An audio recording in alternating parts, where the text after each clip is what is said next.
Right, team, one of the biggest issues I see that presents the biggest churn risk in your business is you. Most coaches misunderstand coaching entirely. It's been taught to you by fitness folk in the space that have some degree of authority as solving your clients' problems, when actually coaching is about helping someone solve their own problems. These authority figures could tell most coaches to jump off a fucking bridge and they'd follow blindly, instead of asking, if we jump, do we die? Which should be the fucking obvious question that you should ask first. If I'm jumping, I want to know why and what's in store for me afterwards. This approach has left many coaches confused, emotionally involved, and volatile when it comes to their clients' journeys. Despite what you've been told, you can love what you do, but your own emotions should never be brought into the client journey, because it's their journey, it's not yours. And if this does happen, it impacts the quality of the coaching that's conducted. So today, I'm going to highlight to you some of the most common issues that we see crop up that impact the coach-and-client dynamic and ultimately lead to churn. If you're wondering what gives me the right to speak about this, well, we created the first educational course inside of the health and fitness industry that focuses on coaching, communication, behaviour change, psychology and neuroscience. So I'd say we know a thing or two. And also, we use this approach to have an average retention rate of 24 months in our online coaching business. So if that's something you want, you're not going to want to miss this one. Let's dive in. So you know by now that to be an authority in this industry, you need to produce results. And the more results that you have, the more of an authority that you're going to become within a specific niche. But the issue is that, well, there's a couple of issues. If you've watched a good fair few videos on my YouTube channel, you'll know that we talk a lot about the trans-theoretical model of change, the stages of awareness that people go through in your marketing, and that ultimately that you can sell to people at the wrong time. And our entire kind of like thought process behind our marketing machine is about how you can sell to the right people at the right time so that you actually run a more fulfilled business, an impact-led business, a values-based business. And in order to get more results, you essentially want to be selling to people at the point in time in which they're actually committing to make change. So that's one side of it. But most of the time, if you do take someone on board that maybe isn't 100% committed just yet, and they've kind of like slipped through the net, based on coaching skill, you most definitely can coach them towards those outcomes. So like if someone has basically joined earlier in the stages of awareness process, if you're a good coach, you can basically adapt and pivot and focus on different things to get a person to a place where they're going to commit to the entire journey. Now, that's a conversation probably for another day. But what we have to take into account is that even clients who are committed, they are committed to achieve a goal, yes, but they're committed to work through countless challenges to better achieve a goal. And we see so many nuances and complexities that happen within the coaching and client dynamic that actually stop even clients who are committed to achieving the long-term goal, when they're going through challenges, potentially not get that long-term goal as a result of how the coach approaches the process. So coaching is best conducted in high support, high challenge, right?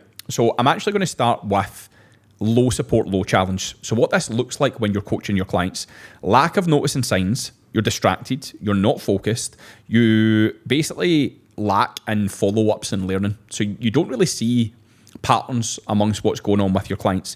You're bored, you're indifferent, there's a lack of trust there between you and the client, there's a degree of coldness, and you're unsupportive. If you go high support, low challenge, right, you are an empathetic questioner, you don't challenge assumptions, and there's a lot of collusion going on, as well as ignoring underlying issues, right? Usually here it's comfortable, easy, vague, frustrating. This is in many cases where like a client has an issue, but you don't want to challenge them on it. And instead you'll be more empathetic, you'll be more supportive towards them. I see this and hear this from coaches all the time. Like, I don't know how to challenge a client that is a really good client. We've got a good relationship, but they're just not moving forward. And I'm going to give you something today that is actually going to help you challenge your clients factually and not emotionally. So if you wait, you're actually going to get what you want. Now, don't skip ahead because you need to fucking understand the theory. Anyone that tries to skip to the answer is never going to actually fucking get the answer that they need. So when it comes to high support, low challenge, you're more of a kind of like empathetic person, whereas someone that is low support, low challenge, they just kind of can't fucking be arsed, right? With high challenge, low support, that looks like judgmental questioning. So this is where a lot of coaches will just place the blame onto the client and kind of look down on the client, so to speak. Reluctance to engage, frustration at the coachee, relentless questioning, not fully present, again, bored, indifferent, lack of trust, coldness, unsupportive. And this is where coaches actually see coaches, you can improve this, right? You could have potential to be a better coach and you can improve these areas.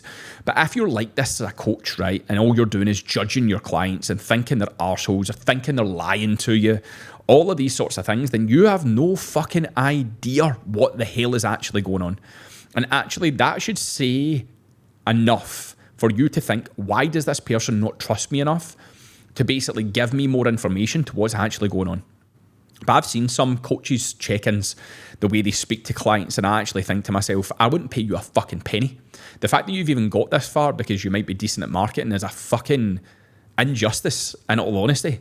But where you should be as a coach is high support, high challenge.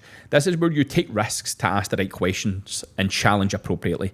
You have high energy, there's creative exploration between you and the client, high commitment from people on both ends, and effective feedback. So the client is willing to bring you information regardless of how they feel about themselves or what's going on, because they know they can trust you. Because most clients in many cases, and depending on how the coach acts, will project onto the coach what they already believe about themselves. So if a client is feeling guilt and shame around a decision and they're judging themselves, they can very often judge you. And based upon that, if you're someone that's a low support, high challenge, how do you think a client is going to communicate with you if they actually already are feeling guilt and shame around a decision and you act like that towards them? Of course, they're not going to want to bring you the fucking information. Like, why would they? As well, if clients are looking to be enabled and you are high support, low challenge, and they know they can get away with it, then they're going to communicate to you and always give you a reason for why they can't be doing X, Y, and Z. You're starting to see the patterns here. Whereas when you are high support, high challenge, you're holding people to the standard that they are paying you for. You're understanding the patterns and trends amongst people's behaviours, amongst their beliefs. You are letting someone know when you see a pattern, you're holding up the mirror, and you're essentially not letting something fester or get out of hand that is already manifested probably for years before even working with you. And this is why it's so important when you see something to call it out. So I always say to coaches, when I start working with someone new, if I see something happen for the first time and I don't have enough data or information to back up whether or not it is a pattern and a trend or if it was just an anomaly, then I'll let it go. I'll question around it a little bit, but if they give me a valid answer, I'll be like, right, okay. But the second time, bang on the second time, if I see something similar again, that is where we go into high support, high challenge. And we need to have a discussion about it now. Whereas coaches will see patterns and trends happening all the time, but not actually challenge a client on it. The worst time is actually when a client's doing really well. So I've had clients do really well countless times in the past, but I've seen patterns and trends around the way in which they're seeking compliments and seeking validation from people, which actually can be a bit of a red flag around someone's kind of self-esteem, the reason why they're doing this, and essentially what's kind of keeping them going throughout the journey. So I can sometimes see from clients that are doing really well that yes, they might be losing weight, their numbers in the gym might be going up, they are aesthetically improving, they're 5K times fucking faster and all of this sort of stuff. But I also see patterns and trends around the way that they refer to themselves, the way they refer to themselves individually, but also how they refer to themselves once other people refer to them in a particular way. So that pattern and trend for me would be like, right, okay, even though you're doing well, I'm not going to let this slip, because health and fitness is not just about the progress that you're making, but the overall well-being of you physically, mentally, and emotionally. So I'm here to support you around that, and I want to make sure when you achieve this result, it's sustainable. But if someone achieves a result and the only reason why they've been doing it is external validation, do you think they're really going to maintain it when the compliments reduce? Because they will. Because when someone sees you as the person that you have now become, the person who is getting the results, who's fucking super adherent, that never misses a gym session, you're not going to get many more compliments, right? People have given you a compliment along the way, right? They're not going to compliment you now that you've been doing it for like 2 or 3 years. But this is why coaches also themselves, right, in many cases are driven by insecurity and will consistently set goal after goal after goal after goal, because it's not just about walking the walk. You can walk the walk in coaching, right, and be a leader for your clients kind of that way on the front end, on the surface. And I actually don't know how to put this, so I'm probably just going to say it, but actually still be so fucking insecure behind the scenes that you are reluctant to reduce your commitment to these things as regularly because you think that it'll impact business based upon your own narrative and the bias and judgment that you have towards yourself. And if the comments, views, and likes start to decrease, then that's also a problem because it impacts how you see yourself, because you then think, how are other people now seeing me? So like you're connected to other people's validation because you can't validate yourself. That is why so many coaches, whether it be through their own kind of like transformation and performance journeys, that they are still pushing time and time and time again, or things in business go wrong that will impact how other people see them, they fucking lose their shit.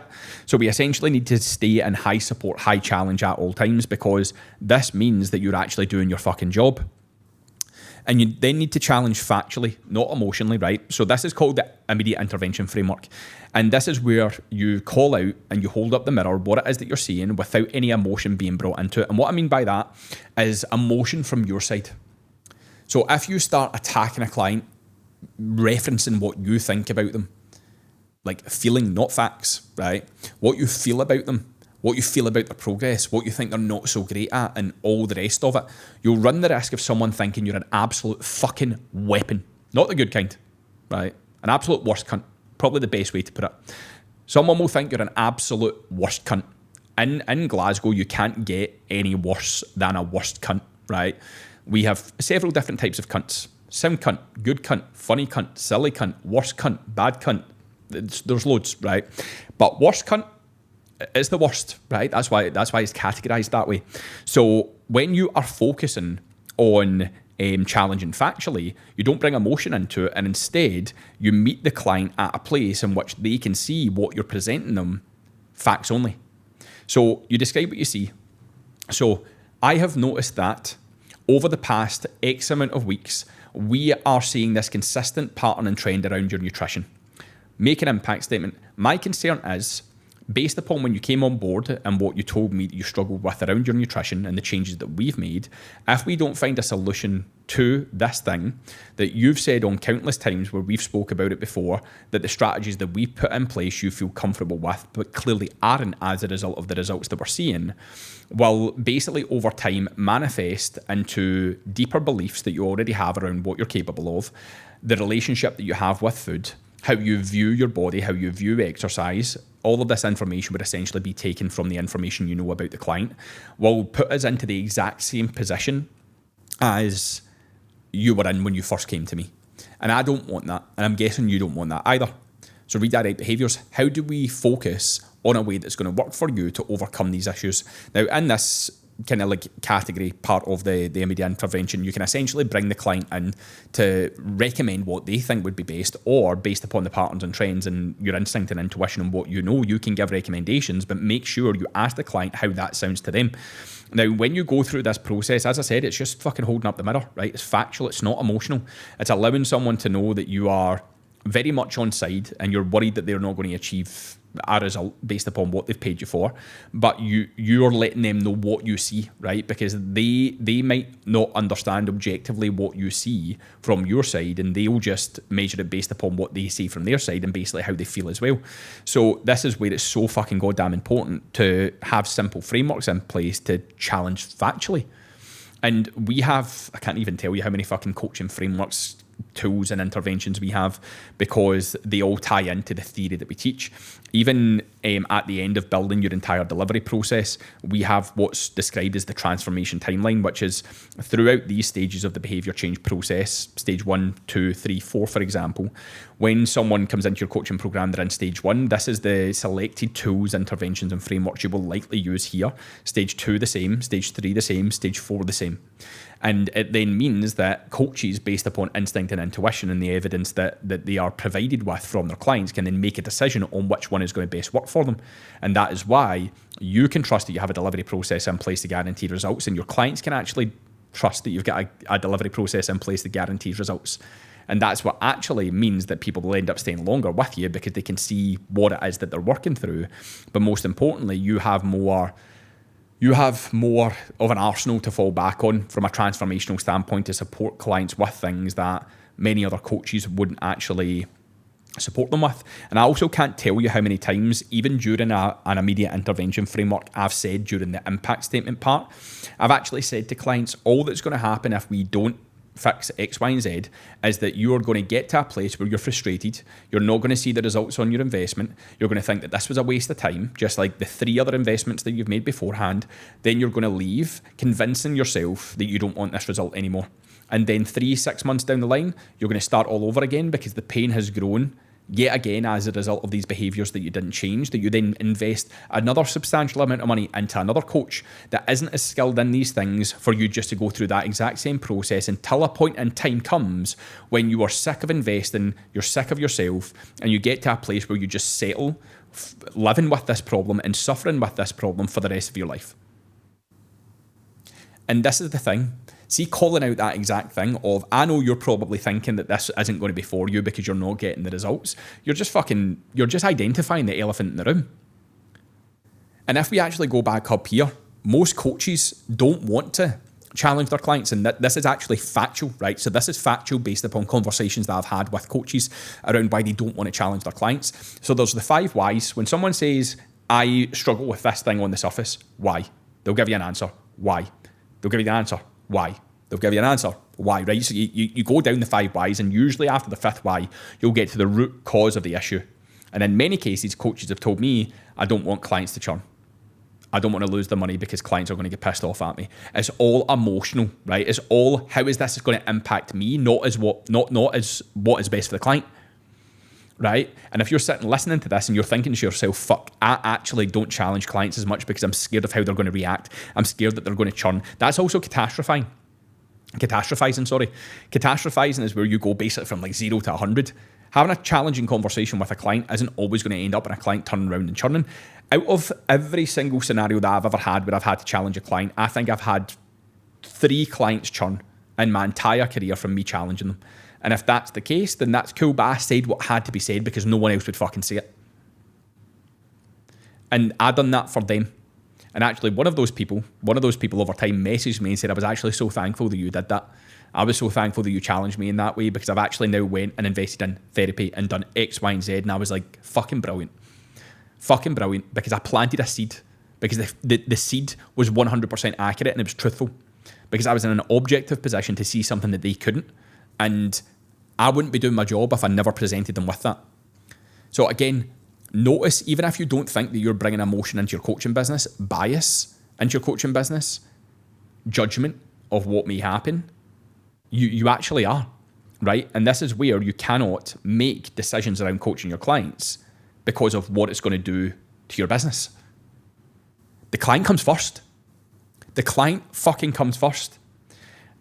We then help our clients with, to be fair, this usually happens beforehand, so we can usually tie it back into values, but you need to help people make values-based decisions. So actually, does this change?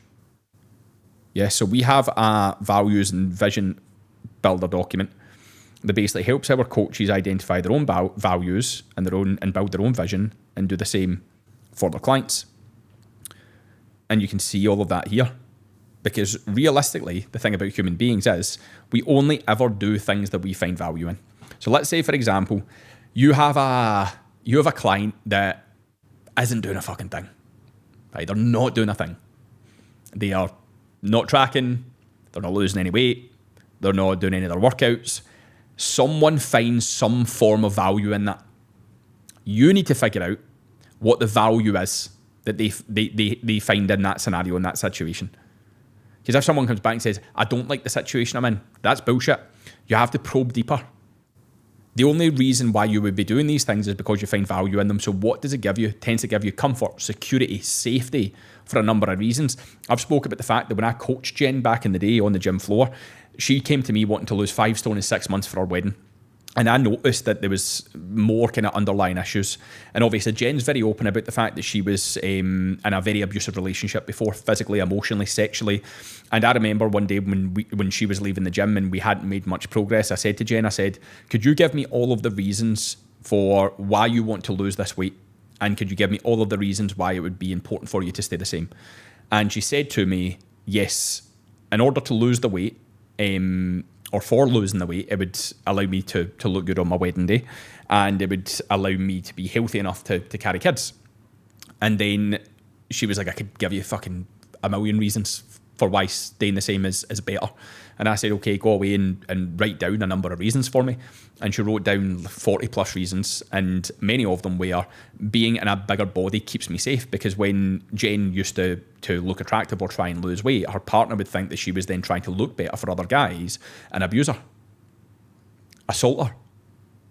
So you never truly know what's going on in the lives of your clients until you fucking understand how to coach appropriately and be curious. Like, what gives you the right to stand on this fucking pedestal and bark orders because you like the gym? You've taken to getting in shape and following a nutrition kind of strategy and focusing on your performance and actually just doing things that you like and you find value in. What gives you the right to be on that pedestal when you've never actually been through the lived experience of other people and basically just dismiss that there could be anything else going on that's stopping someone from actually wanting to do the things that they need to do to achieve the outcome? Now, you might be like, that's not the niche I'm working with, right?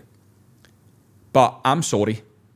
Just because you work with a particular niche doesn't mean that there's people within that niche that you will not work with in the future, that you will work with in the future, that have not experienced things on a deeper level that have impacted them that will ultimately conflict with their ability to adhere to what you're giving them. And this is why I truly believe that you should be as skilled as you fucking can be at your job. And once Jen had highlighted that, we were like, okay, brilliant. We can now do some work to change these beliefs. Don't get me wrong, I had to refer Jen out to go to therapy at the same time. But therapy and coaching are like sisters, right? They're not opposites. They work in tandem with one another. The amount of people that I've referred to therapy while they went through the coaching journey with me is probably 30, 40 plus now. But this is where we're then able to get people the right help that they need while also focusing on moving forward, because coaching is about understanding the context of this, yes, but coaching is all about moving forward, whereas therapy obviously kind of jumps in to the past a bit more and you kind of stay there for a bit and things get worse before they get better and so on and so forth. But it also means, like, I can't tell you how many clients that went through therapy would come back and basically tell me what's going on in therapy so that I could then better support them, because that's the relationship we had. So I think if you've watched this YouTube kind of like channel from the beginning, you should now be starting to see multiple signs of the amount of effort that goes in to being good at what you do and supporting your clients and working really hard to get fucking results and making sure you accommodate for individual needs where and when you can, and so on and so forth. So you need to help people make values-based decisions, and you also have to help them shift their beliefs. So again, this is a belief builder kind of process we take clients through and teach coaches to take their clients through as well to actually change beliefs. Because here's the thing, right?